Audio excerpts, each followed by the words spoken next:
This weekend sealed it. The Big 12 refs are out of control. Let's get locked on Baylor.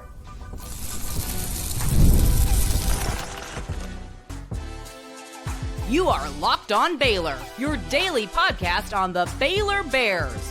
Part of the Locked On Podcast Network, your team every day. Hello there, Bears fans, and welcome to your evening edition of Locked On Baylor, brought to you by FanDuel. I'm your host, Cam Stewart of ESPN Central Texas and the Cam Show on Rogue Media Sports Network. You guys know, evening edition, we're looking around the Big 12, and specifically, this is going to relate to Baylor's next opponent, the Texas Tech Red Raiders, who they face tomorrow night. I crossed over with Drake Toll of Locked On Big 12 to talk about the refs issue. It's not just football, it's basketball too, and it really reared its ugly head when it came to the Tech game this weekend. Plus, we're going to look at the teams surging in the Big 12. Of course, Texas Tech right at the top of the list. But after this weekend, the manic losses from Houston, Kansas, and Iowa State, where does that leave everyone in the power rankings of this conference, and how much has Baylor surged up after that big victory? All that and more coming up on this Locked On Baylor, Locked On Big 12 evening edition crossover starting right now. Cameron Stewart of Locked On Baylor. Texas Tech. I feel for them. I mean, they won, but I feel for them here. JT Toppin goes to throw just a normal pass that we do in our daily lives.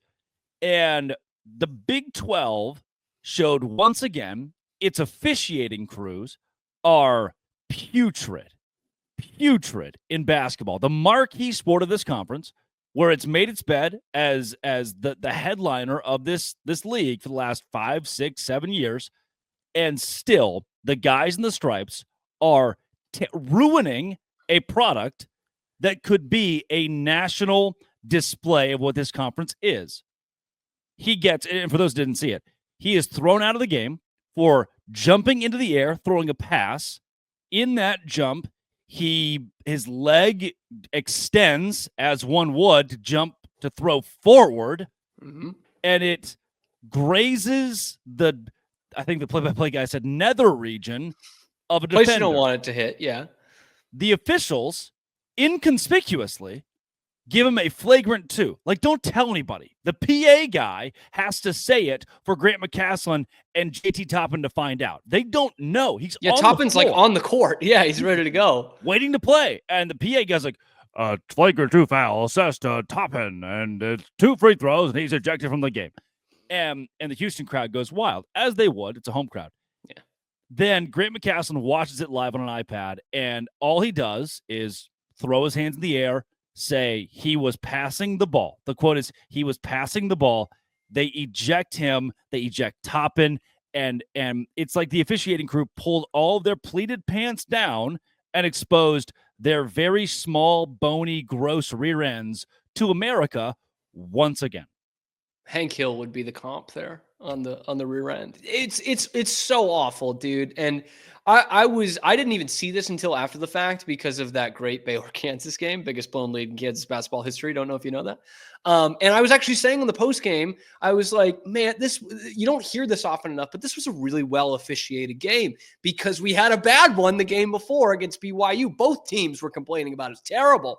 Yeah. King McClure was ripping them in the way that you actually can on ESPN.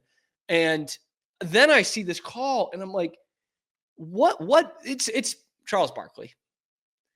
Not Charles Barkley, Mark Jackson. What happened to the game, my love? Charles Barkley probably said it too. But like, seriously, what happened to this? The guy is jumping up in the air because he's kind of rearing back with the pass. We've all done this. And it just happens to hit the guy in cojones, man. It's not comfortable, but that's not even a foul to me. Yeah. And under these new rules, like flagrant 1, I guess, but like that and like the landing spot foul in the NBA, I think is so stupid.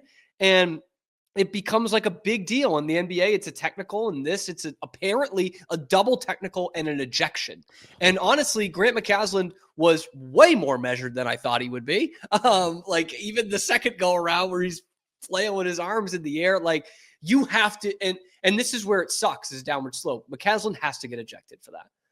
He has to rip him 10 ways to Sunday until he gets ejected for it. But it's also what, a minute into the game, 2 minutes into the game, 9-8 is the score. Are you kidding me? This is one of the most anticipated games in the conference this season. I want to pause you there too. The announcers were replaying the shot because the pass is a successful assist. The announcers are replaying the shot and going, this is what Tech does. How beautiful is this? And then, wait, what? They've ejected Toppin? No one knew what was happening. It's such a bad mark on our league, honestly. Yeah. And what's crazy to me is we're starting to see it every year in games of this caliber, right? We know about the Fog Allen whistle. We see that every year a couple of times. A game like this last year, this year with Houston and Tech. Last year, that Baylor-Iowa State game where Scott Troop gets ejected, and it becomes a complete ref show, and like nobody knows what's going on. It's happening in high-profile games. And I'll go back to that Baylor-BYU game last week just to kind of go off that point of it was such a good basketball game, man. Shot-making ability was incredible. It goes into overtime. Everything with a hallmark of a good game, except that the refs really sucked for both teams. Yeah. And at one point, there's kind of this ticky-tack foul, and I think it was Norchad Omier, and Mike Monaco is on the call with King McClure, obviously a Baylor guy, so Big 12 has played in it for years. And Monaco asks, King, is that a foul there? And he goes, not in this conference, it's not, but it was called one. And it just takes away from a great game. Fortunately for Tech, they somehow battle through it without McCasland and Toppin and get a humongous win. But that is such a bad mark on our conference. And you don't hear that kind of complaints about the SEC this year in basketball. And maybe that's going to be a difference in the narrative. Credit to, and hopefully in tournament play, the officiating is a little bit better, but college basketball across the board seems to be kind of tough right now. Credit to Texas Tech Radio Network, everyone with the Red Raiders, as well as Chris Level of Locked On Texas Tech, had this to say while on color commentary on the radio during the game. Grant McCasland has run back out there to have one final word for his team. And what he's saying, what Grant was saying is he's passing the ball. And to be clear, we have not... Yeah, the officiating in this conference is poor. It is very poor. I don't understand that there's no excuse for ejecting a player and throwing out a head coach 2 minutes into a massive game like this because the officials can't handle the pressure. And I mean, how many times have we gotten to Lubbock and you don't have any kind of home court advantage and they've just bowed down to Houston here? Embarrassing by Brett Smith and this crew to let it get out of hand and let their emotions take over when JT Toppin was basically passing the ball.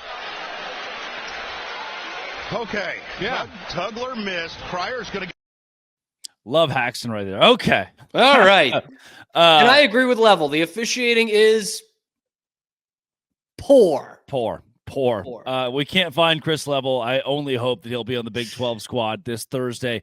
Cam, before we wrap, Baylor has seen, before we go into, I should say, the hottest teams in the Big 12 in basketball, Baylor has seen this. We had, I guess, a year or two ago, Mac Rhodes comes to the podium post-game and says, we're upset with the officiating crew. He's fined $25,000. Kirby Hocutt released a statement saying that this was, borderline appalling. I just don't know when there's accountability. These guys can do their job poorly without fear of reprimand.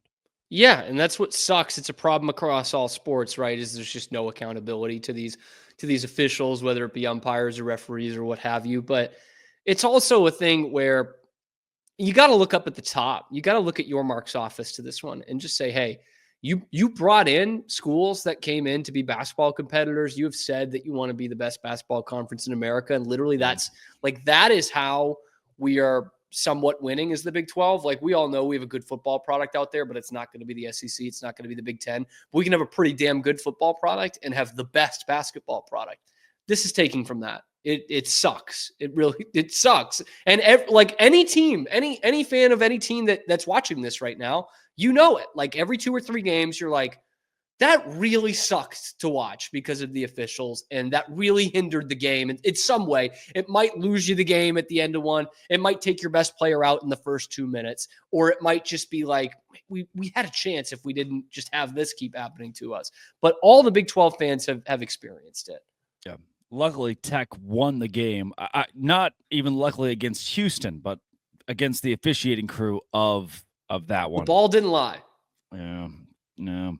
Coming up, Texas Tech, BYU, maybe Baylor. Who is the hottest team in the Big 12 right now in basketball? This is Locked On Big 12, part of the Locked On Podcast Network, your team every day.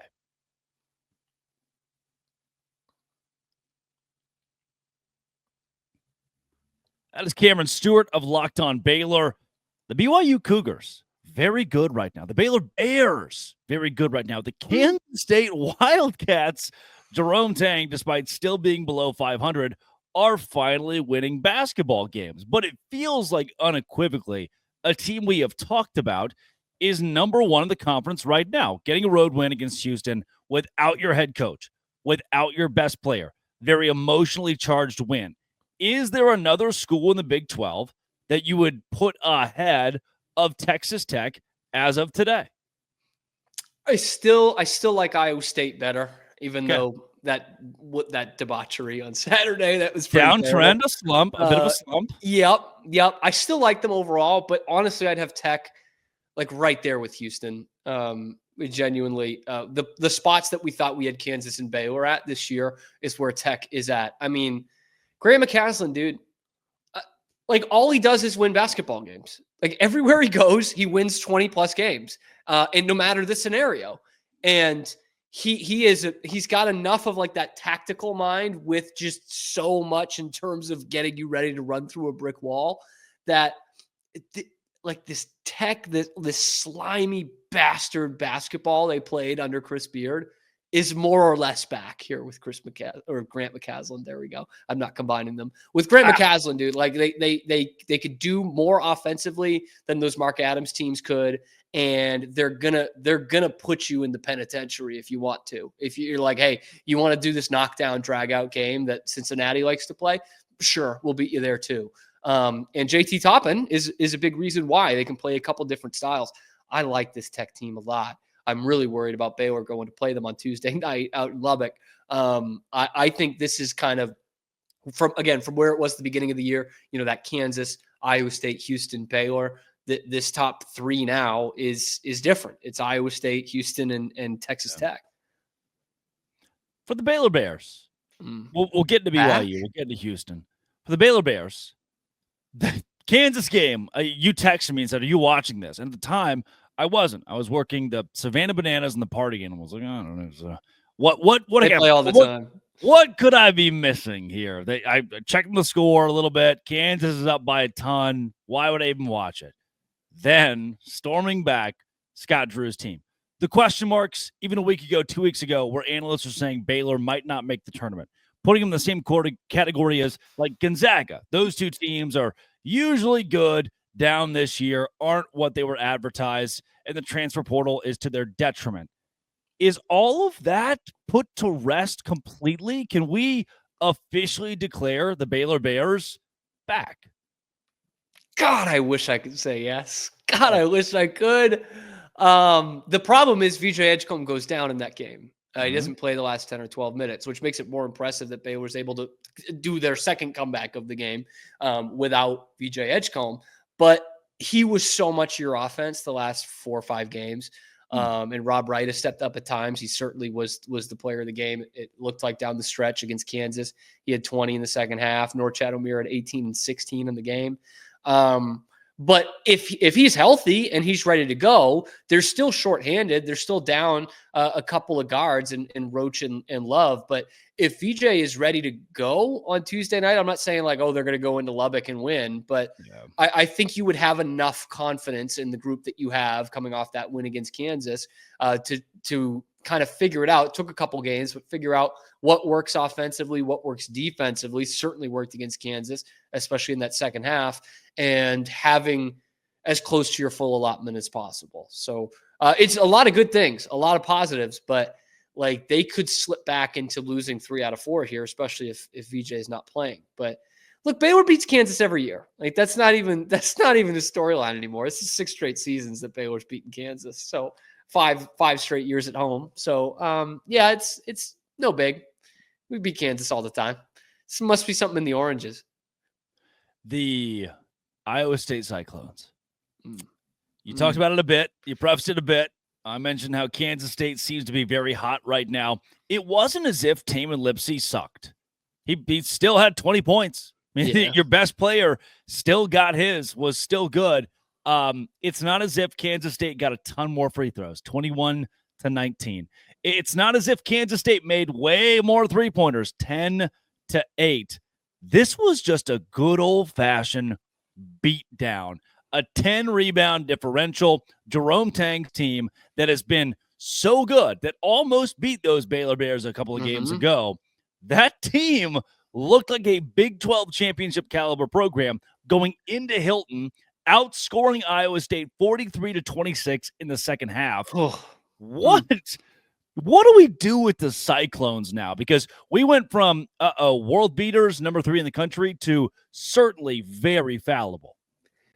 I give them a pass.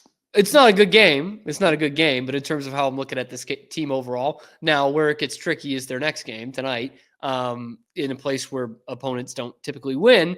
If they're able to come out at Kansas with a win, then that obviously puts them right back at the top. But even if they, fight hard, get the old moral victory, you know what you're saying? It's just a stretch in the Big 12. That's what you're saying, using the Scott Drew line. Just another day in the Big 12. But also, like, you do have to bring in some of the outside stuff into this one.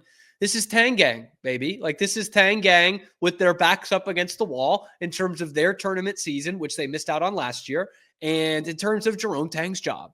Like, we all know that. The buyout's ridiculous, and Kansas State and their fans don't think they can afford it. But, like, we are really kind of walking the tightrope of whether we bring back Jerome Tang next year.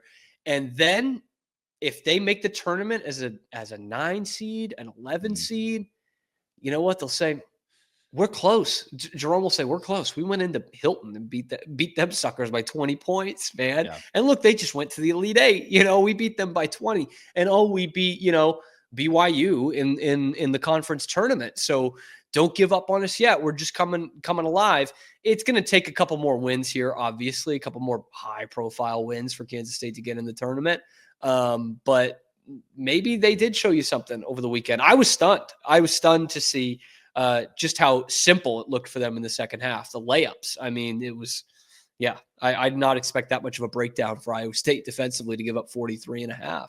Yeah, tough to get there. But if we look up and see 20-13 Kansas State, they're in. Yeah. If we see Big 12 still has that kind of respect, like 19-14 Kansas State, Jerome Tang will make a case, and it's all about what have you done for me lately. They really stunk up the first half of Big 12 play, but if they finish it off with a strong back half, they're fine. They're in business. It's college football the same way. What have you done for me lately? Then the BYU Cougars, winners of 5 of 6. Granted, Oklahoma State, Colorado, UCF, Cincinnati aren't that impressive. The Baylor win stands out amongst the last few. Now they host Arizona. They get Cincinnati, West Virginia on the road. Very hot Kansas State team coming to their place. They're in the tournament to me right now at 16-5. They can play their way out. They can play their way up.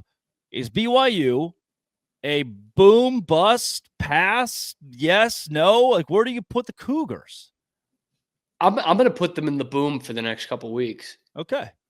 Like, those tough games you mentioned in there, like, this is very distinctive, like, for them versus most other programs in this league, and the fact that those games are at home. Yeah. Like, that BYU needs to be, and it has been the last 2 years, a cauldron, like just a hellscape to play in, a wonderful place to meet with people before or after the game, but a hellscape to be inside as a visitor. I know they lost to Tech there earlier this year, but Tech's really good. Good. But you took a game against Baylor with 2 pretty evenly matched teams that both were desperate for a win. And I think BYU wins that game because they're playing at home. Like, I think that home No atmosphere doubt, can yeah. give them 4 to 6 points, and they win by 4 in overtime. Like, Cannon Catchings was tremendous in that game. He couldn't miss. That's something that happens to freshmen at home and not on the road. They even avoided a pretty subpar Trevin Nell game. He kind of came on at the end.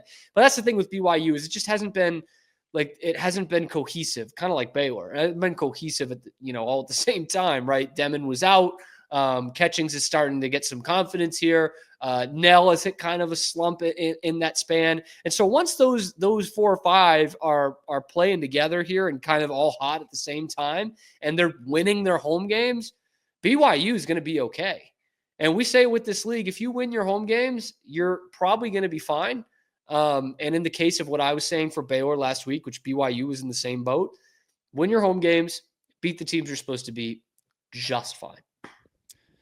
Kansas also good. Kansas also good. That's my assessment of the Jayhawks. That is Cameron Stewart at Real Cam Stewart on the Bird app. This has been, it always will be. I'll just close it out there. Locked On. Thanks for making it your first listen every single day. Dose Grande. And Locked On Baylor.